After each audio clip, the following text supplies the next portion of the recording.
Hello friends, welcome back our channel D N reaction জুড়ি। আমি দীপঙ্কর, আর আমার সাথে আছে আমার চ্যানেল পার্টনার। হাই, আমি লাদ্রি। তো বন্ধুরা, আজকে আমরা যে ভিডিওটা ওপর রিয়াক্ট করব, সেই ভিডিওটা হলো সকলের, প্রত্যেকটা হিন্দু ধর্মের মানুষ এই ভিডিওটা সম্বন্ধে অবগত আছেন, সবাই জানেন যে হিন্দু ধর্মের পবিত্র গ্রন্থ গীতায় যে ভগবান শ্রীকৃষ্ণ অর্জুনকে যে উপলব্ধি তার বাণী যেগুলো অর্জুনের মাধ্যমে সারা সংসারে ছড়িয়েছিল, সেটা নিয়ে আজকে আমরা সেটার উপর একটা ভিডিও আমরা আজকে তার উপরে ডিসকাস করব। তো তো তুমি কিছু বলো যে ব্যাপারে। আমি এইটাই অবশ্যই বলবো। সেটা হলো যে আজকের আমাদের এই ভিডিওটা টোটালি একটা আধ্যাত্মিকতার উপরে ভিডিওটা হচ্ছে। ভিডিওটা সম্পূর্ণ আধ্যাত্মিকতার উপরে, এবং প্রত্যেকটি সনাতনী বন্ধুদের অবশ্যই ভালো লাগবে, এবং যারা সনাতনী নন তাদেরকেও আমি রিকোয়েস্ট করবো, যারা ভিডিওটা দেখবেন অবশ্যই এখানে ভালো অনেক জ্ঞান পাবেন। জীবনে বেঁচে থাকার জন্য হয়ে যা মানুষের জীবনে যা যা প্রয়োজন, সেটাই সম্পূর্ণ গীতার বাণীর মাধ্যমে শ্রীকৃষ্ণ ডিসকাস করেছিলেন। আজকে আমরা সেই ভিডিওটাকেই সংগ্রহ করেছি অনেক চেষ্টা করে, এবং আমাদের নিজেদেরও খুব ভালো লেগেছে। তো সেটাই আপনাদের সাথে আলোচনা করবো, আজকে দেখাবো, আপনাদের ভিডিওটা ডিসকাস করব। তো সেই কারণেই আমরা আজকে ভিডিওটা উপস্থাপন করছি আপনাদের সামনে। আপনারাও দেখুন, অবশ্যই ভালো লাগলে কমেন্টস করে জানাবেন। আর অবশ্যই যে অরিজিনাল ভিডিওটা আছে সেই ভিডিওটা লিঙ্ক থেকে আপনারা অবশ্যই দেখে নেবেন। ভিডিওটা যদি ভালো লাগে বড় করে দেখতে পারবেন হয়তো। তো বন্ধুরা সব থেকে বড় কথা কি বলুন তো, আমরা যে ভিডিও বানাচ্ছি, আমাদের প্রচেষ্টাটাকে সফল করতে হবে আপনাদের। আপনারা যত ভিডিও দেখবেন আমাদের, ততই আমরা সফল হব। তো অবশ্যই আমাদের চ্যানেলটাকে লাইক, সাবস্ক্রাইব এন্ড শেয়ার করবেন, এবং অবশ্যই অরিজিনাল ভিডিও যেটা দেওয়া থাকবে, যে ভিডিওটার উপর আমরা কাজ করলাম, সেই ভিডিওর অরিজিনাল লিঙ্কটা দেওয়া থাকবে আমাদের চ্যানেলে ডেসক্রিপশনে। সেই চ্যানেলটা অবশ্যই লাইক, শেয়ার এন্ড সাবস্ক্রাইব করে দেবেন। তো চলুন আজকে ভিডিওটা দেখে নেওয়া যাক।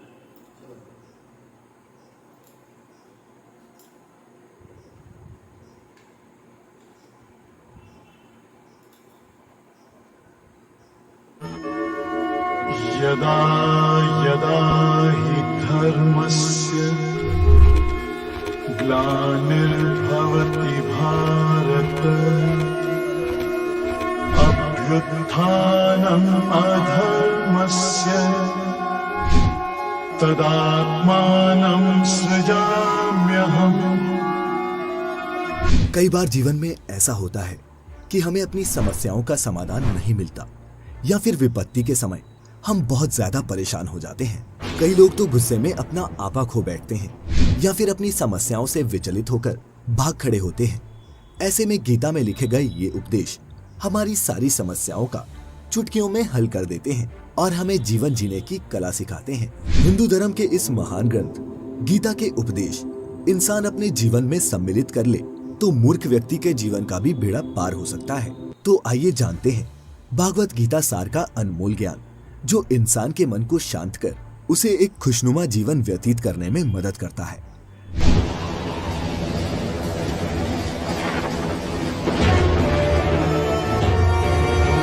नमस्कार दर्शकों और धन्यवाद पेज पर आप सभी का स्वागत है। पौराणिक काल के सबसे बड़े धर्म युद्ध की रणभूमि कुरुक्षेत्र में युद्ध शुरू होने से पहले श्री कृष्ण ने अर्जुन को युद्ध से विमुख होने पर एक अमूल्य उपदेश दिया था, जिसे गीता ज्ञान के नाम से जाना जाता है। भले ही ये उपदेश आज से लगभग 5000 साल पहले दिया गया हो, परंतु गीता के ये उपदेश आज भी मानव जीवन में उतने ही प्रासंगिक हैं जितना कि अर्जुन के लिए धर्म क्षेत्र कुरुक्षेत्र में थे। यदि आज मानव इस ज्ञान या उपदेश को अपने जीवन में समाहित कर ले, तो ना तो उसे किसी भी तरह के दुखों का सामना करना पड़ेगा और ना ही उसके जीवन में कभी भी निराशा आएगी। मित्रों, अब प्रस्तुत करने जा रहा हूँ गीता सार के प्रमुख बिंदु, जो जवाब है आपके जीवन की हर एक समस्या के। सबसे पहला तो ये कि आत्मा अमर है, लेकिन ये मानव शरीर नश्वर है। श्री कृष्ण के अनुसार मनुष्य का शरीर महज एक कपड़े का टुकड़ा है, अर्थात जिस तरह हम पुराने हो जाने पर कपड़े बदल लेते हैं, ठीक उसी तरह आत्मा हर जन्म में शरीर बदलती है। अर्थात मानव शरीर आत्मा का अस्थायी वस्त्र है, जिसे हर जन्म में बदला जाता है। इसका आशय ये है कि हमें शरीर से नहीं, उसकी आत्मा से व्यक्ति की पहचान करनी चाहिए। जो लोग इंसानी शरीर से आकर्षित रहते हैं, या फिर मनुष्य जीवन को ही सत्य मानते हैं, ऐसे लोगों के लिए गीता का ये उपदेश एक बड़ी सीख देने वाला है। ये हमें सिखाता है कि हमारा उद्देश्य अस्थायी शरीर की तृप्ति नहीं, अपितु स्थायी आत्मा की मोक्ष प्राप्ति है। তো বন্ধুরা যেটা বুঝলাম ফার্স্ট পয়েন্ট দেখে ফার্স্ট পয়েন্টটা বেশ খুব দারুণ একটা মহত্ব আছে, খুব ভালো কথা বলেছে। তা হলো আমাদের আত্মা কিন্তু অবিনশ্বর, আমাদের আত্মার কোনো শেষ নেই। আমরা পুরনো বস্ত্রের মতো যেরকম আমরা যখন জীবনে পুরনো বস্ত্র ত্যাগ করে দিই একটা সময়, ঠিক সেইভাবে আত্মাও কিন্তু আমাদের শরীর যখন পুরনো হয়ে যায়, যখন দুর্বল হয়ে যায়, যখন তার প্রয়োজন শেষ হয়ে যায়, তখন আমাদের শরীরটাকেও আমাদের আত্মা ত্যাগ করে। তো বেশ ভালো লাগলো পয়েন্টটা, খুব দারুণ পয়েন্ট এটা, আমাদের জীবনের সাথে একদম ওতপ্রোতভাবে জড়িয়ে এটা। তো চলুন দেখে নেওয়া যাক 2 নম্বর পয়েন্টটা কি বলে। दूसरा, मृत्यु ही है एकमात्र सत्य।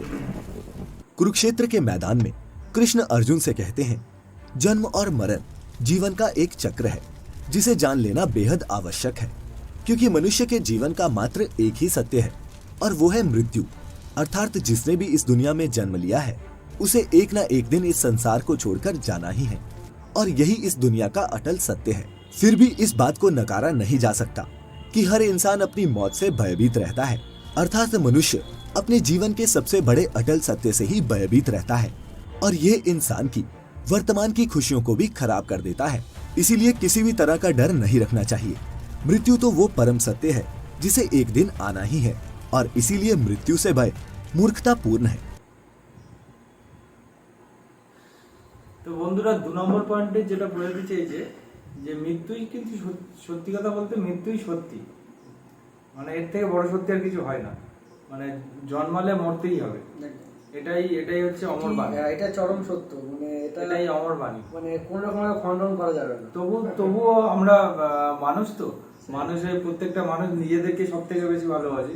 আমরা মনে করি, আমাদের একটা আশা করি যে আমরা সারা জীবন বেঁচে থাকবো, কিন্তু জন্মালে সত্যিই মরতে হবে। তো চলুন দেখে নেওয়া যাক 3 নম্বর পয়েন্টে কি বলছে। क्रोध से व्यक्ति का नाश हो जाता है।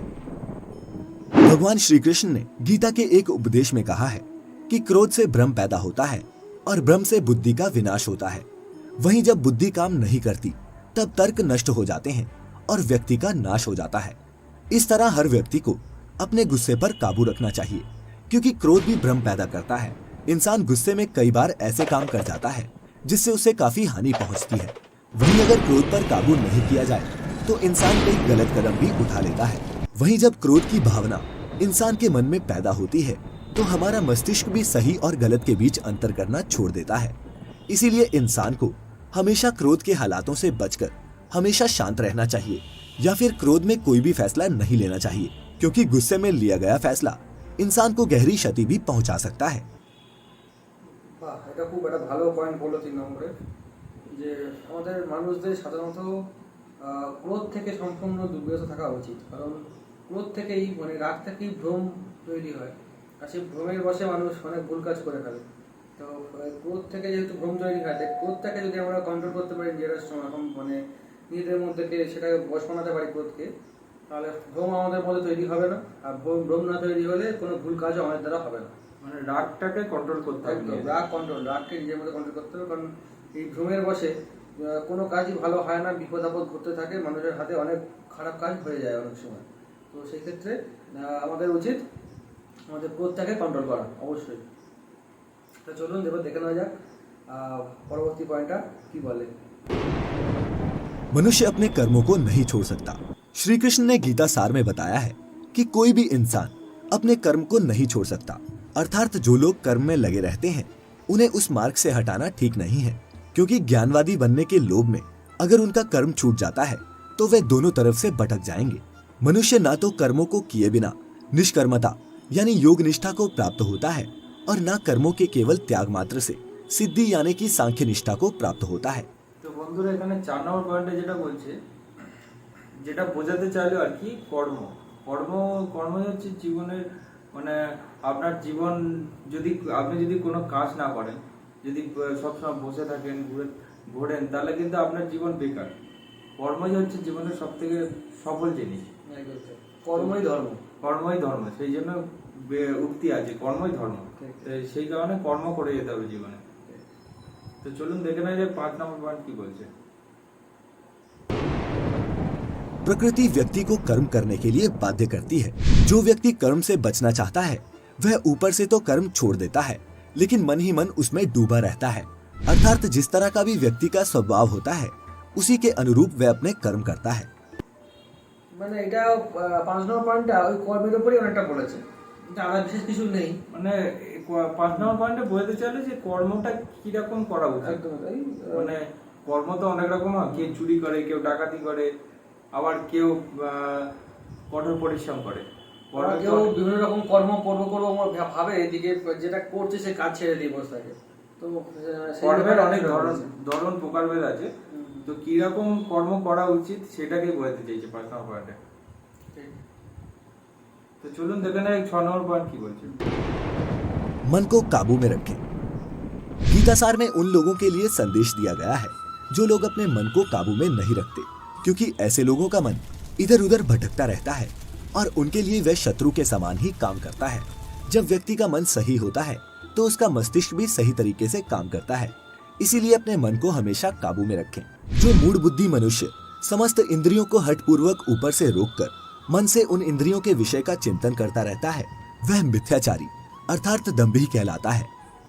6 নম্বর পয়েন্ট যেটা বললো, 6 নম্বর পয়েন্ট বলতে চাইলো এখানে যে বাংলায় একদম গোদা বাংলায় বললে যেটাকে বলা যায় মনের ওপর সংযোগ স্থাপন।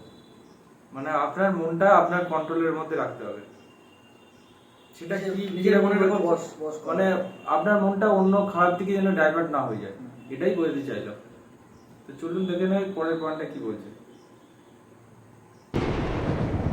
देखने का नजरिया। गीता सार में मनुष्य को देखने के नजरिए पर भी संदेश दिया गया है।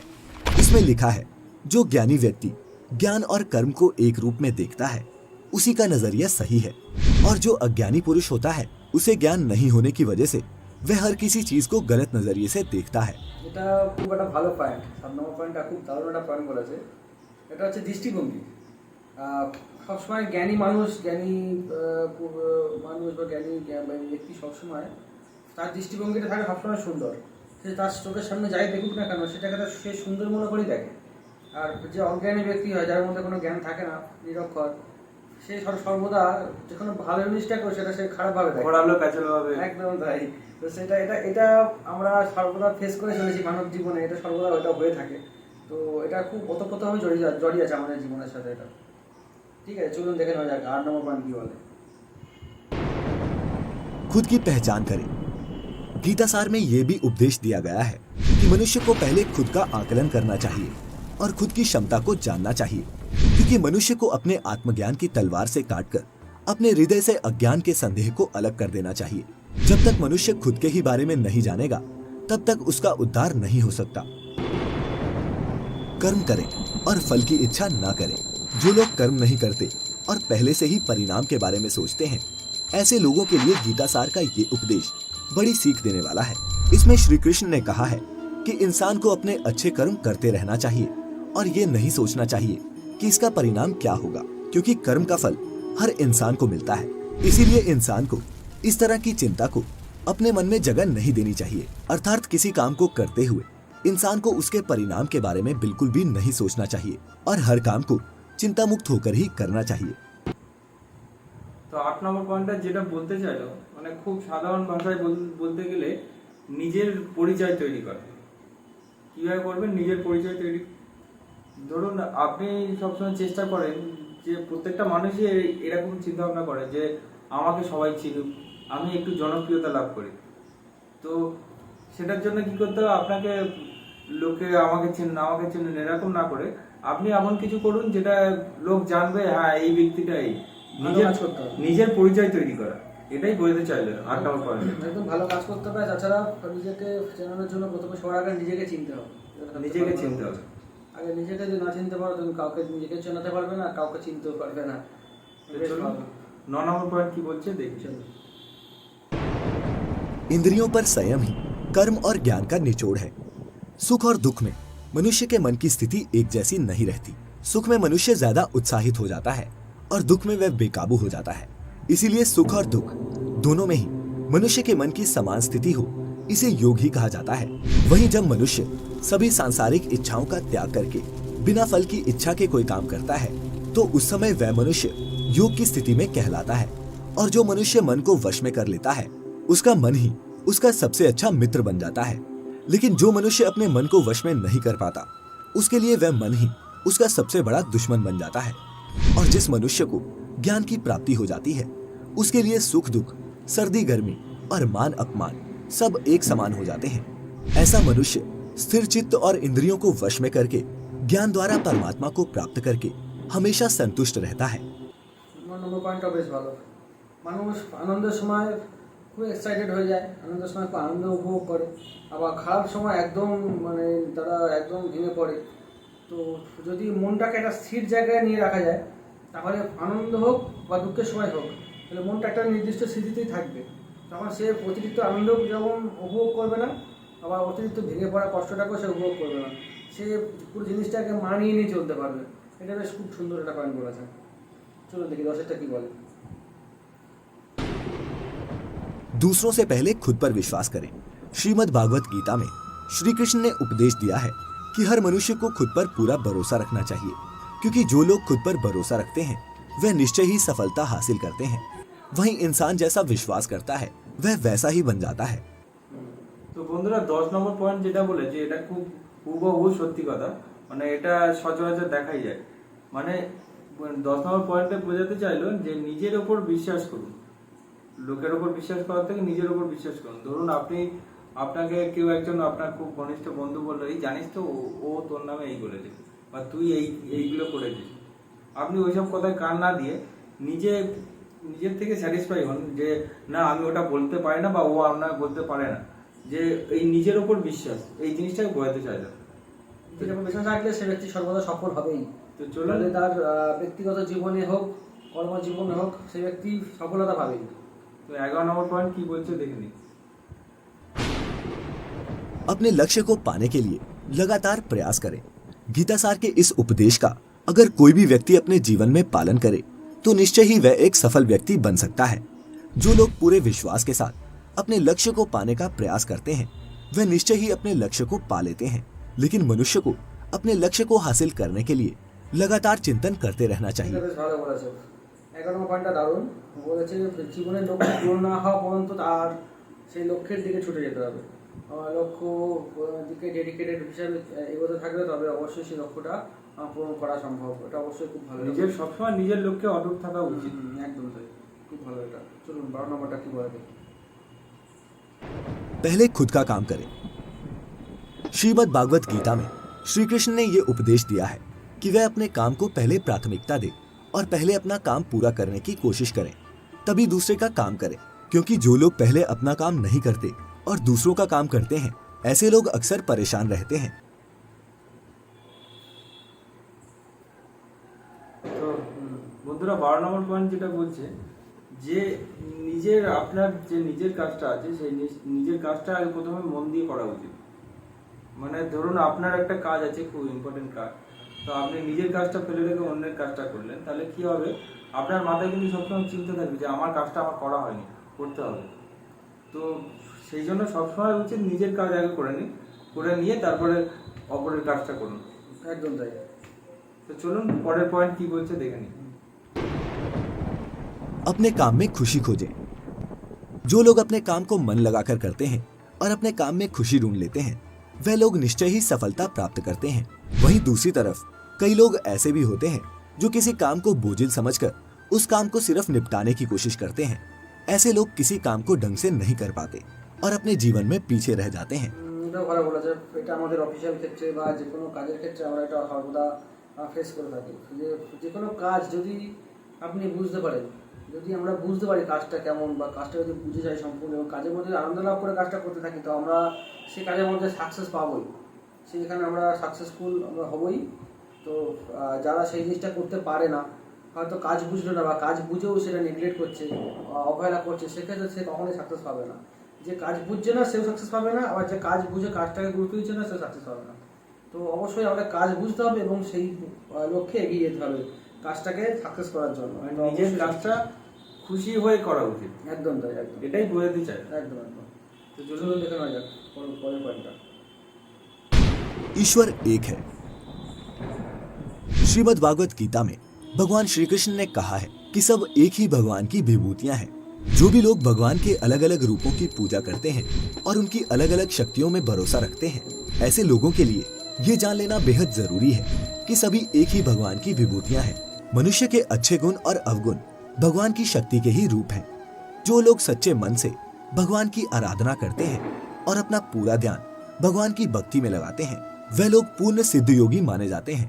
वहीं जो मनुष्य परमात्मा के सर्वव्यापी, अकल्पनीय, निराकार, अविनाशी और अचल स्थित स्वरूप की उपासना करते हैं और अपनी सभी इंद्रियों को वश में करके सभी परिस्थितियों में समान भाव से रहते हुए सभी प्राणियों के हित में लगे रहते हैं, उन पर ईश्वर की कृपा जरूर बरसती है।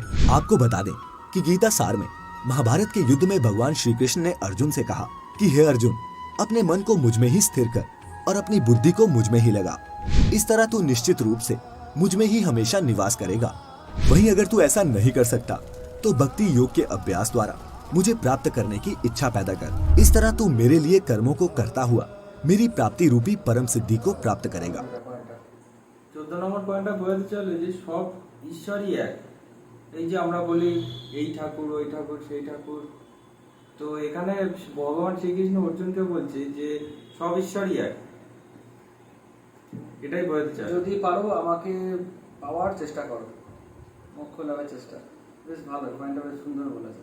অ্যাকচুয়ালি সর্বত্র দেবতাই এক জায়গাতে, একজন যে আমাদের যে ভগবান আছেন শ্রী বিষ্ণু নারায়ণ শ্রীকৃষ্ণ, সমস্ত দেবতার স্বরূপ উনি। তো আমাদের বোঝা উচিত যে আমরা প্রচুর রাস্তা আমাদের নয়, রাস্তা একটাই, তিনি আদি তিনি সৃষ্টি। একদম তাই, খুব ভালো রয়েছে। চলুন পয়েন্টটা দেখা যাক। अति सर्वत्र वज्रयते। गीतासार में श्री कृष्ण ने ये बात कही है कि इंसान के लिए किसी भी तरह की अधिकता घातक साबित हो सकती है। जिस तरह संबंधों में कड़वाहट हो या फिर मधुरता, खुशी हो या फिर गम, हमें कभी भी अति नहीं करनी चाहिए। जीवन में संतुलन बनाए रखना बेहद जरूरी है। जब तक मनुष्य के जीवन में संतुलन नहीं रहेगा, वह सुख से अपना जीवन व्यतीत नहीं कर सकेगा। अर्थात मनुष्य को जरूरत से ज्यादा कोई भी चीज करने से बचना चाहिए और अपनी जिंदगी में संतुलन बनाकर रखना चाहिए। খারাপ বলেনি, 15 নম্বর পয়েন্টটা বেশ ভালো। দুঃখ সুখ সব রকম মানুষের জীবনে বর্তমান থাকবে, মিশে থাকবে। আর শুধু খুশিটাকে বেছে নেবো, দুঃখটাকে বাঁচবো না। আবার শুধু দুঃখটাকে ইগনোর করে যাবো, সেটা হয় না। কারণ যে কোনো সম্পর্ক তৈরির ক্ষেত্রেও দুঃখ সুখ সব মিলিয়ে একটা সম্পর্ক তৈরি হয়। এটাও খুব বেশ ভালো কথা বলেছে।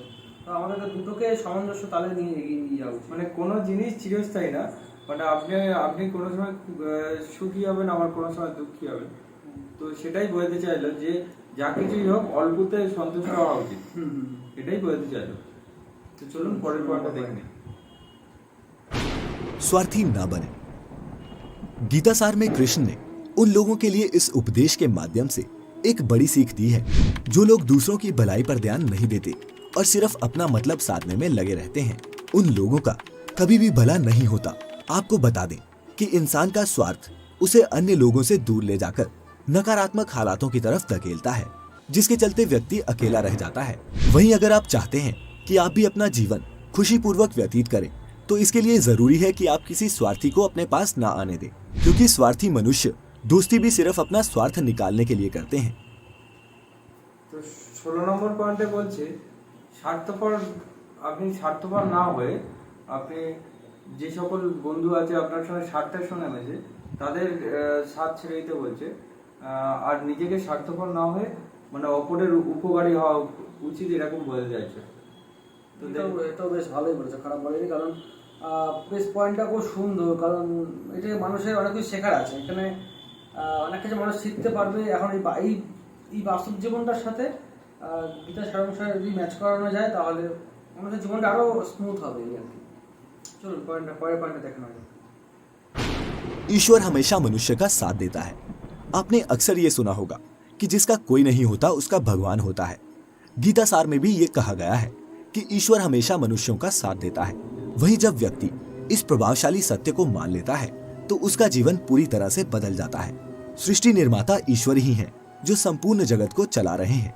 वहीं इंसान तो बस ईश्वर की हाथ की एक कठपुतली है।